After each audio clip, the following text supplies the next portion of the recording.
This warms my heart just to see the level of commitment that by everyone showing up this evening and supporting this organization. And this was a special thing we decided to do this evening because this is our 5th year anniversary. And as our 5th year anniversary, the first year, we did this recognition, but we wanted to do something special this evening in recognizing someone that truly has an impact in this community. And it sets an example for what we all can do, right? We all can pay forward. It's not that hard to do. It's just really about how we give and where and how we decide to give. So at this moment, I think we're going to be bringing up a young lady, and I will say this about this young lady. She is a phenomenal person. She's going to tell you her story. And her goal is to get in Santa Clara University. And I know Father Cobb and Father Wade are here.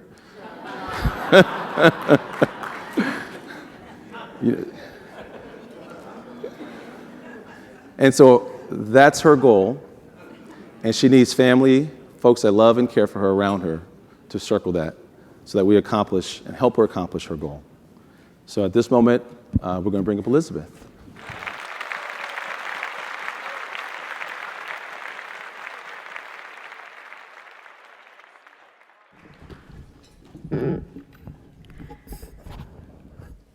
I feel like life prepares us to become the most perfected form of ourselves. We are like gold being refined, all of our impurities being extracted, making us more valuable. This process isn't easy though. In order to remove all unwanted elements, gold must be melted down, separated from all lesser metals, hammered down, and molded to be the purest and truest form of itself. Hi, my name is Elizabeth Cartagena. I'm 21 years old and I'm a former foster youth. When I was about 6 years old, my mother had become addicted to drugs. After beginning to use, she started to be physically abusive to me. To some, this may sound strange, but it was almost as though she were possessed at times. I have always been a strong believer in principalities, so for me, this was the only explanation. I remember being in the living room with her when she had asked me to try on a pair of jeans. When I slipped them on, I told her they were too tight. The last thing I remember is being picked up by my ponytail, slammed on the ground, and dragged to my bedroom. She shoved me inside. When she shoved me inside, I remember landing on a round purple toy that I had gotten from McDonald's. It landed directly on my eye, which had later swelled and blackened. I laid in my bedroom and cried myself to sleep. A few hours passed, and I had woken to my mother carrying ice in a bag and some tissue, sobbing her eyes out.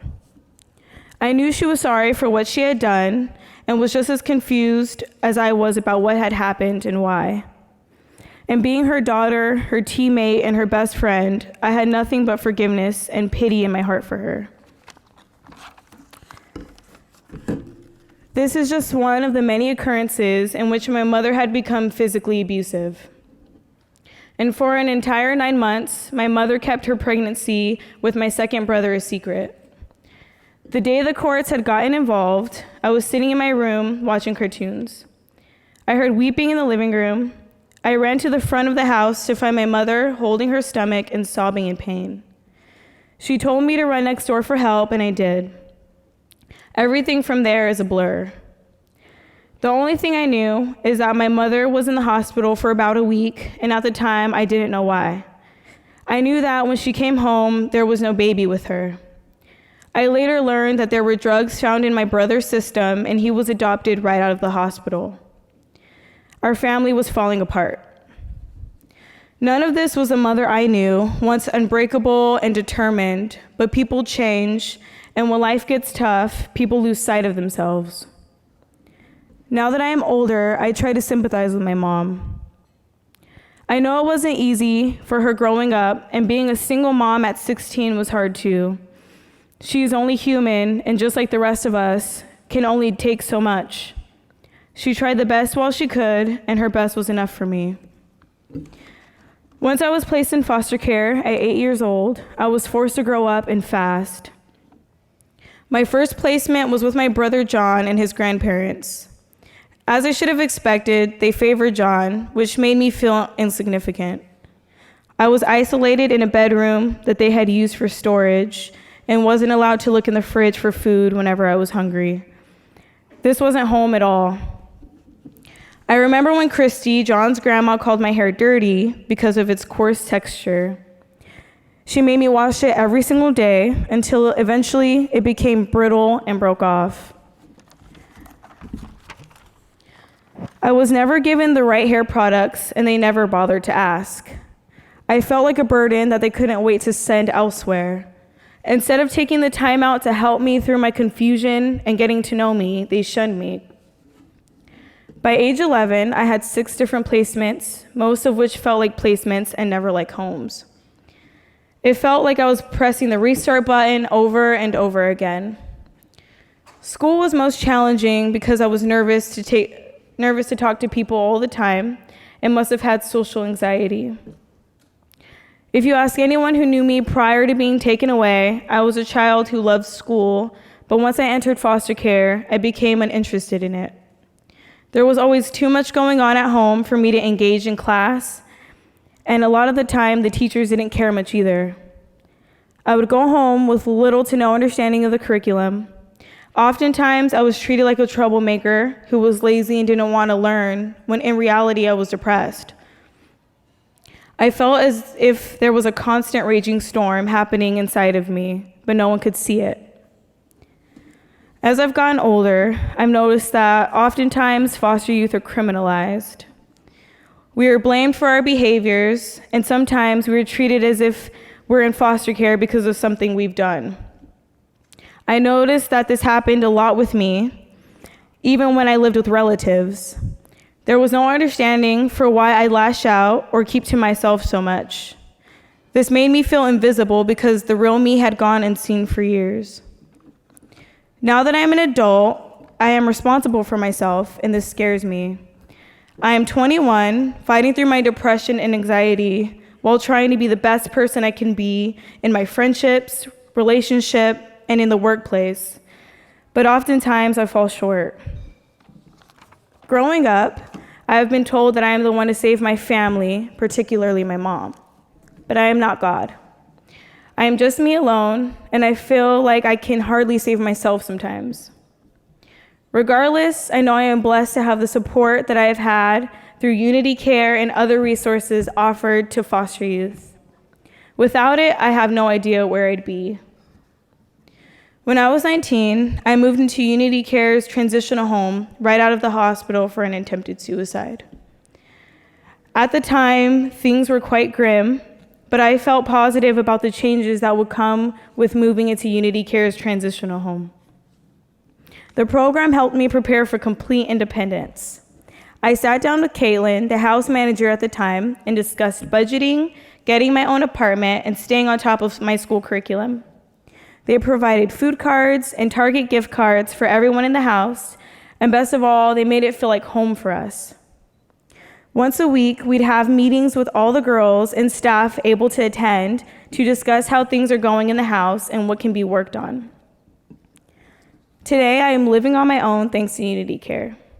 After receiving my associate's degree, I took some time off from school to work.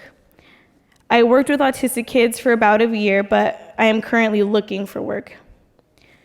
A goal of mine is to publish a book of poetry one day and work with youth. I'm not sure about my future yet, but I have an idea as to which direction I wish to move forward in. One thought of mine that I would like to share with you all is, if humanity believed that everything and everyone is connected, this world would be a much better place. If we felt responsible for each other, instead of believing that every man is for himself, we'd function better in society. You can see how Unity Care is changing lives because one man chose to make the wellness of others his priority. The youth are the future, and foster youth are no exception. If this county starts to educate foster families on cultural and ethnic differences of children that they take into their homes, more foster youth will grow to feel content in their own skin. We need to address the issues foster youth are facing immediately. If my depression was targeted early on, I think I'd have to worry less about it now as an adult. The system gets better every day, and I see all the right changes being made, but there is always room for improvement. Finally, for the youth, just know that we are gold. We've been through the fire. I try my hardest to keep positive, but more often than I want to admit, it fails me. But just know you are worthy. This life is preparing you for great things, but you have to go through the fire to get there. The most influential people have been faced with hardship. Having a great, purposeful life comes at a great cost. Thank you.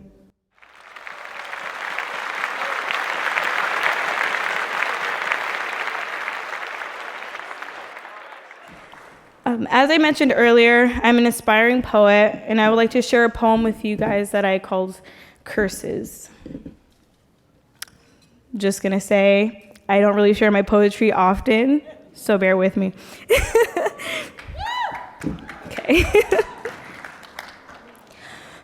Broken and useless made love, and 9 months later, I was conceived. I was birthed into this world that I would later realize belonged to me. But on that day, as I parted from a broken womb, I became one with curses. Not one, but many, wearing emblems of each around my neck. I am weighed down by such things. Realization creeps, and I can now see that, though this world belongs to me, it is not mine for keeps. I bear this loss, stemming from my interrupted childhood and from a dream that I may never reach. Stepping back to face the mirror, I can see only me in all of my fragility and how fragile life can truly be. And still, I have no excuse for this self-abuse. The ripples in my mind create many senses of worthlessness. Yet, unborn babies of love and belonging seek life within me, and I choose to abort. And between the womb and I was the greatest divide, this unspoken bond broken, and I spend my whole life on a search for the remains. Mother was a song singer, woe is me spilt from her lips, her goods stuck to her fingertips, her eyes rolled to the back of her head with ease. Oh, how fragile life can be. I asked that she make herself available to donate some time to an orphan.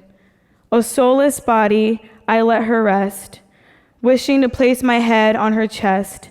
She hears me not, I watch her rot, shelving my heart like a fixture, forgetting the love that I so devoutly sought.